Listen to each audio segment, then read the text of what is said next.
On couvre aujourd'hui de façon opérationnelle 3 régions sur les 13 régions du Burkina.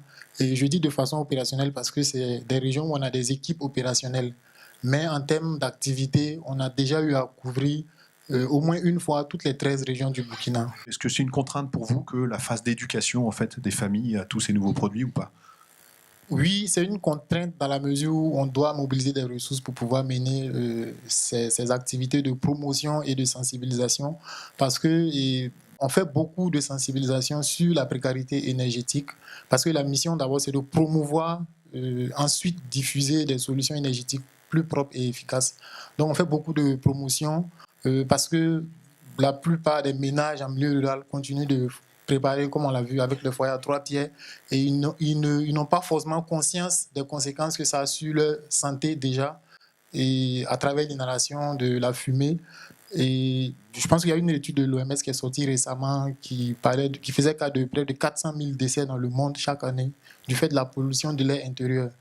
Et au Burkina, c'est une réalité.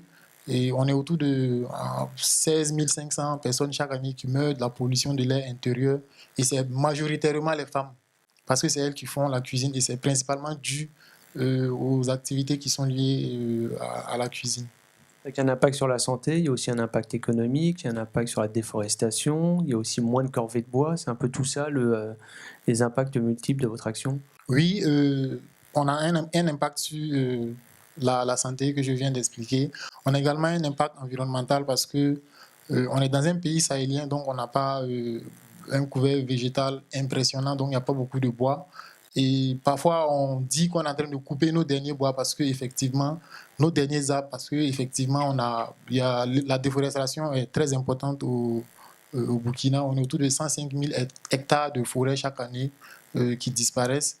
Et donc, en contribuant à réduire la consommation de bois par les foyers améliorés et également à un niveau supérieur au niveau des foyers à gaz, parce que pour nous, l'approche est graduelle, c'est de permettre déjà de passer à une technologie de foyer amélioré, mais au final, c'est pouvoir cuisiner de façon propre, totalement propre et efficace. Donc, on contribue à la préservation de l'environnement.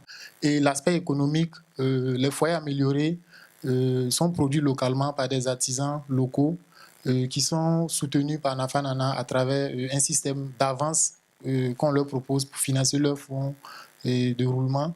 Et également, c'est à travers le réseau de micro-franchisés qu'on a qui permettent également d'avoir une marge, qui ont une marge sur chacun des produits qu'ils vendent. Et donc, c'est un revenu supplémentaire pour ces personnes-là qui sont des commerçants, des boutiquiers. Et également, au niveau global, même sur l'impact environnemental, les dépenses en santé qui auraient pu être engagées, qu'on contribue également à réduire.